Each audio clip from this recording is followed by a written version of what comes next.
Ibn Abd al-Barr, rahimahullah, il dit: les traditionalistes reconnaissent unanimement les attributs divins, tous mentionnés par le Coran et la tradition.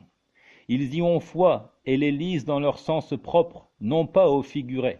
Ils n'en font pas une interprétation allégorique.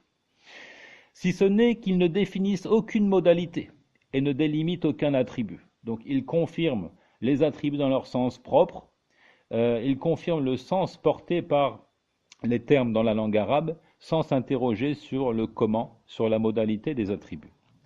Quant aux innovateurs, les Jahmiya, les Mu'tazilites au grand complet et les Kharijites, alors tous les renient et ils ne font porter le sens littéral à rien de cela. Ils s'imaginent que celui qui admet les attributs est un assimilateur. Ils s'imaginent que celui qui confirme pour Allah les attributs qu'il a lui-même confirmés pour sa personne dans son livre ou sur la langue de son messager n'est qu'un anthropomorphe. Tandis qu'ils sont des négateurs de l'adoré aux yeux de ceux qui les confirment. Alors que pour nous, traditionnalistes qui confirmons les attributs, ces gens-là, les hérétiques qui renient les attributs, ne sont que des négateurs de l'adoré. Ils font négation de la divinité. Ils sont en quelque sorte des athées. La vérité réside dans ce qu'avancent les gens prônant les déclarations du livre d'Allah, de la tradition de son messager et des imams du groupe fidèle traditionnaliste. Et louange à Allah. ومما احتج به أيضا حديث الجارية كما أجاب عن قولهم استولى بتفصيل رائع انظر فتح البر بترتيب التمهيد. Donc il avança encore pour argument le récit de la jeune servante, le fameux récit dans lequel le prophète alayhi salatu wassalam demanda à la jeune esclave: où est Allah? Ayn Allah? Qalat fi sama. Où est Allah? Elle répondit: il est au ciel. Et il réfuta leur interprétation de l'établissement sur le trône par l'accaparement, l'istila, en donnant des précisions intéressantes à voir donc dans Fathul Bar bi Tartib at-Tamhid.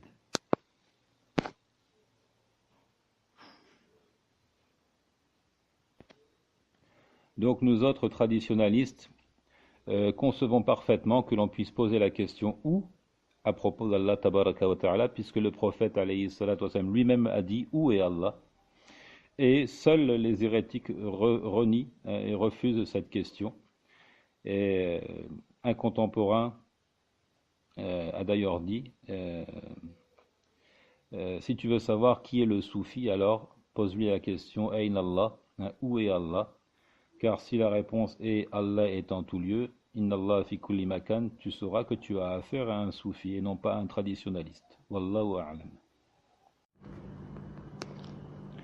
Al-Hadi Ashar, al-Imam Ibn Khuzayma, Sahib al-Sahih, rahimahullah. 11e, donc, et dernièrement, le dernier des consensus transcrits sur la question de l'élévation d'Allah tabaraka wa ta'ala, celle de l'imam Ibn Khuzayma, auteur du Sahih, décédé en l'an 311 de l'Hégire, qu'Allah lui soit clément. قال من لم يقل بأن الله فوق سماواته وأنه على عرشه بائن من خلقه وجب أن يستتاب فإن تاب وإلا ضربت عنقه ثم ألقي على مزبلة لئلا يتأذى بنتن ريحه أهل القبلة ولا أهل الذمة. Ibn Khuzayma dit, comme on peut le retrouver dans Darut Ta'arud, il dit: celui qui ne dit pas qu'Allah est au-dessus des cieux, qu'il est sur son trône, distinct de sa création, doit être exhorté au repentir. S'il se repent, sous-entendu, il est épargné. Sinon, sa nuque est frappée et il est lancé dans une décharge afin que les musulmans et les mozarabes ne soient pas indisposés par l'odeur de sa charogne. Donc ici, en plus de réaffirmer le consensus des traditionalistes sur l'élévation d'Allah, on va passer donc à la sentence. Quelle sentence s'applique à celui qui renie cet attribut? Il dit: s'il ne se repent pas de ce refus, ce rejet de l'attribut de l'élévation, sa nuque est frappée. Donc c'est la peine de mort qui est requise et c'est donc une apostasie. Sa nuque est frappée et il est lancé dans une décharge. Il est abandonné, sa dépouille est abandonnée dans une décharge afin, dit-il, que les musulmans et même les non-musulmans, que j'ai traduits ici par mots arabes, ne soient pas indisposés par l'odeur de sa charogne. Les gens de la Qibla, donc ce sont ceux qui prient en direction de la Kaaba, c'est-à-dire les musulmans, et les gens du livre vivant sous tutelle musulmane, Ahlul Zimma, que j'ai choisi ici de traduire par mots arabes. Nous trouvons dans le Grand Robert, au temps de l'occupation arabe en Espagne, il s'agissait de l'espagnol chrétien qui, devant allégeance à un chef mort, avait en échange le droit de pratiquer sa religion.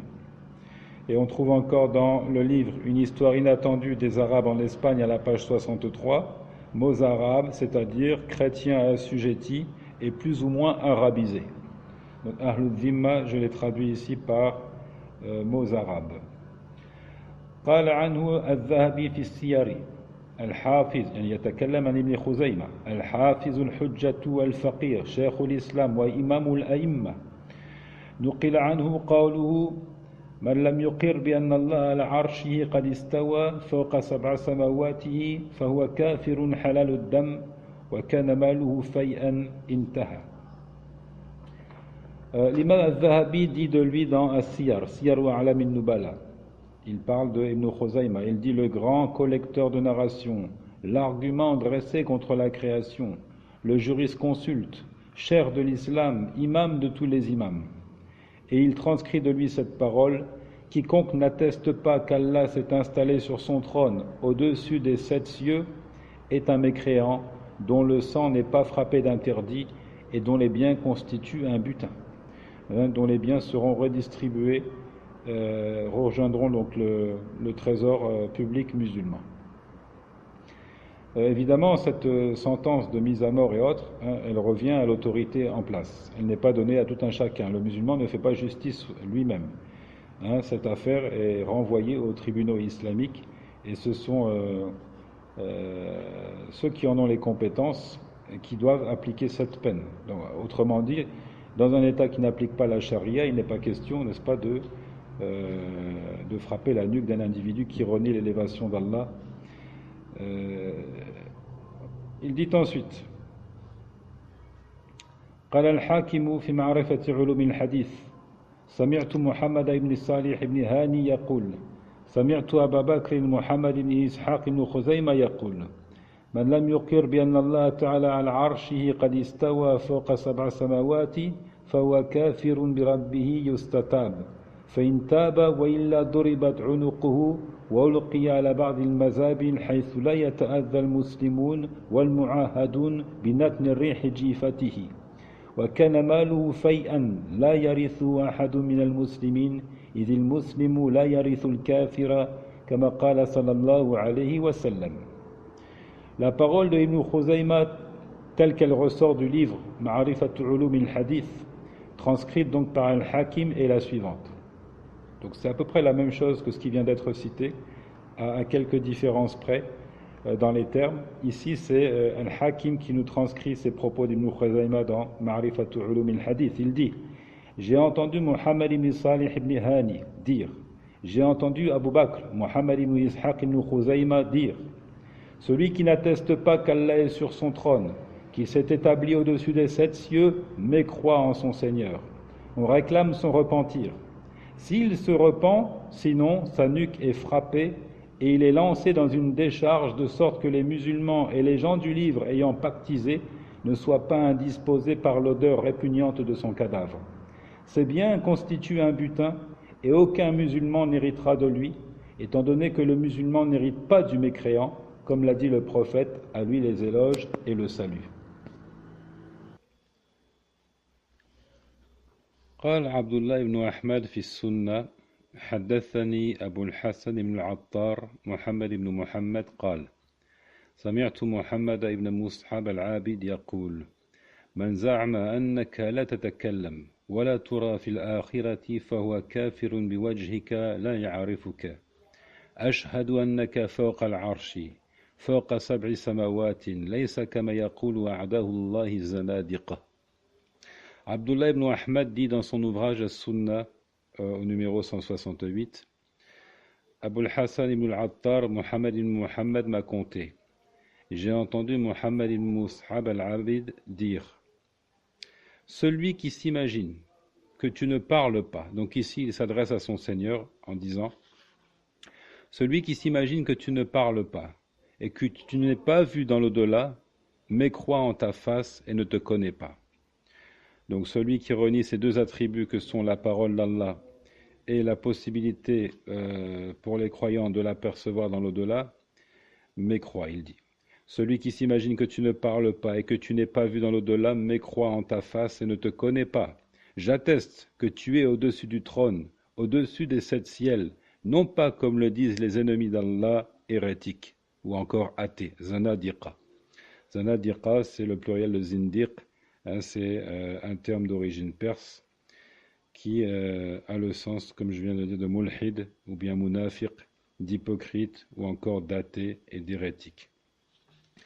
قال الدارمي في رده يعني رده على الجهمية ونكفرهم أيضا لأنهم لا يدرون أين الله ولا يصفونه بأين. L'imam ad-Darimi dit dans sa fameuse réfutation des Jahmiya, après avoir dressé donc une liste des raisons pour lesquelles il excommunie les Jahmiya, il dit « Nous les excommunions également parce qu'ils ne savent pas où est Allah et ne le décrivent pas au moyen de la particule interrogative « où ». Donc ça, c'est une cause justifiant l'excommunication. Nous les excommunions également parce qu'ils ne savent pas où est Allah et parce qu'ils ne décrivent pas Allah en disant « où ». Alors que nous l'avions vu, le prophète lui-même alayhi salatu wassalam, avait posé la question « Où est Allah ?» en s'adressant à la jeune servante « Ayn Allah ?» وأبو يوسف كفر البشر المريسي لإنكاره العلو وكفر أبو حنيفة من قال إن الله ليس على العرش أو توقف كما هو مذكور في الحموية لابن تيمية رحمه الله. L'imam Ibn Taymiyyah a cité dans Al-Hamawiya que Abu Yusuf lança l'anathème contre Bishr al-Mirisi à cause de son reniement de l'élévation d'Allah. Également, Abu Hanifa a taxé de mécréance celui qui déclare qu'Allah n'est pas sur le trône ou qui ne se prononce pas et qui est donc dans le doute, qui hésite sur cette question. قال ابن سحمان في كتابه تكفير الجهمية مسألة العلو وإثبات صفات الكمال من المسائل الظاهرة ومما علم من الدين بالضرورة